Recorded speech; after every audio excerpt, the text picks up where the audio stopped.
Star Trek's genius 1960s story trope still causes the same big problem today. Star Trek, the original series, delivered on its promise to show Captain James T. Kirk, William Shatner, and the crew of the Starship Enterprise on their mission to explore strange new worlds through the ingenious use of the transporter.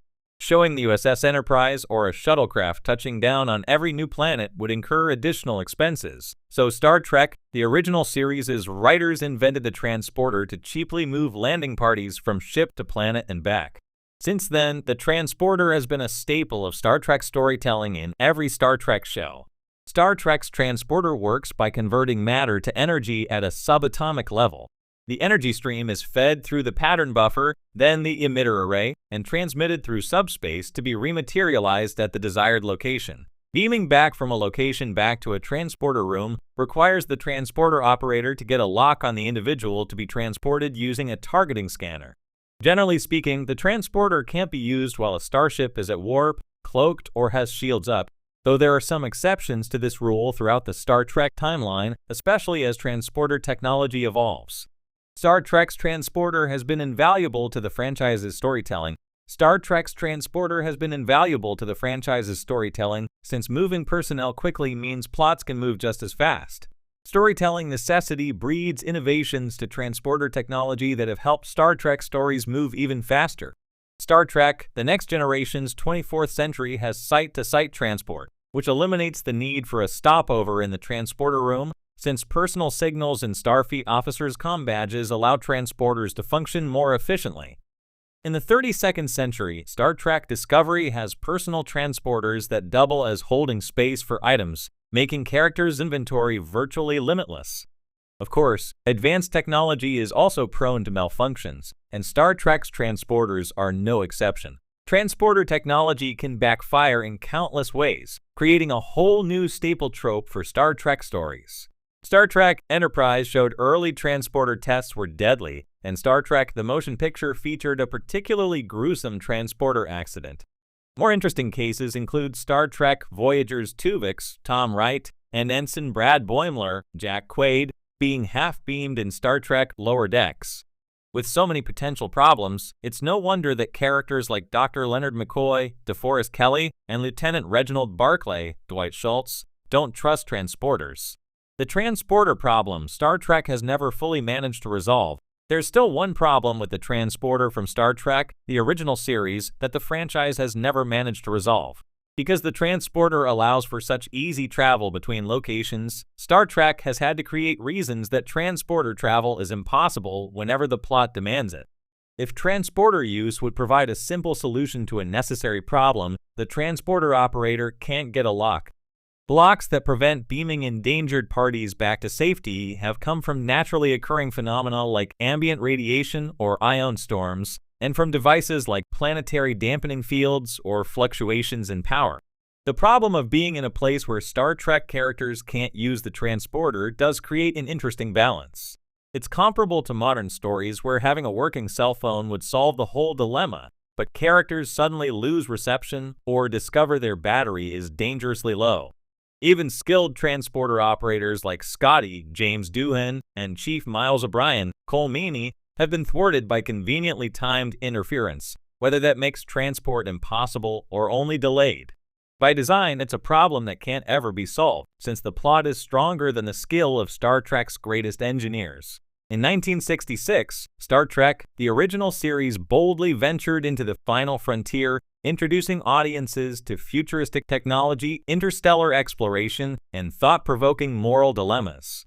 Alongside these innovations, the show also established several enduring storytelling tropes. While many of these tropes have aged well, reflecting the optimistic and progressive vision of creator Gene Roddenberry, there's one that continues to cause problems even in modern iterations of the franchise. The over-reliance on Deus Ex Machina, like genius solutions from singular characters, most notably Spock, to resolve complex crises.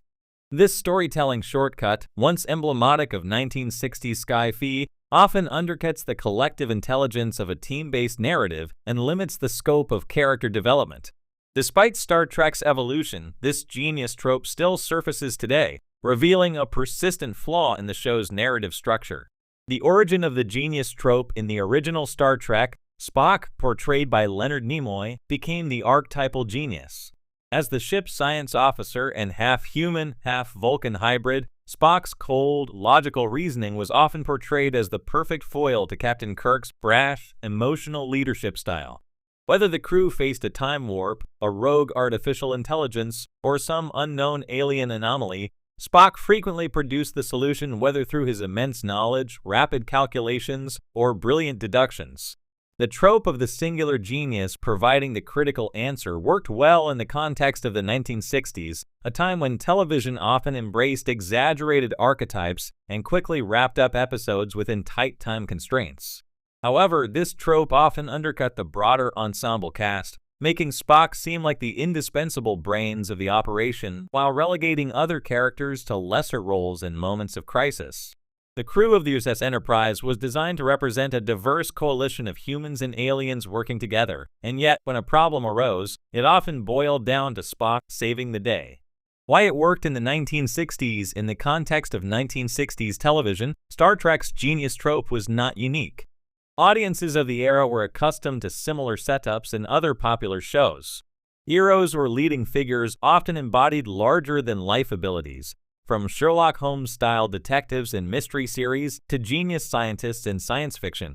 These characters symbolize the idealized human mind's capacity to solve problems rationally and efficiently, a particularly appealing idea during the space race and the height of technological optimism. Moreover, with Star Trek, the original series being produced on a tight budget and limited by the constraints of network television, episodes had to deliver a complete narrative arc within a 50-minute runtime. Complex issues of space-time, ethics, or alien diplomacy needed to be quickly resolved, and having a genius character like Spock shortcut through the intricacies of a problem became an easy writing device. The efficiency of this trope allowed Star Trek to present incredibly imaginative sci-fi concepts without dwelling too long on scientific explanations or collaborative problem-solving. The problem today, fast forward to today, and Star Trek has seen numerous reboots, spin-offs, and modernizations from the Next Generation to Discovery and Picard. While the franchise has evolved in many ways, improving representation, expanding its universe, and offering more complex character arcs, the genius problem solver trope persists, albeit in new forms. Instead of Spock, modern series often lean on singular brilliant characters, whether it's TNG's Data, the android with superhuman intellect, or Discovery's Michael Burnham, the brilliant, emotionally complex protagonist. In both cases, as with Spock, the genius character often dominates problem-solving moments, sidelining the broader crew. This reliance on a single character's intelligence diminishes the collaborative potential of the ensemble cast, a hallmark of the Star Trek ideal.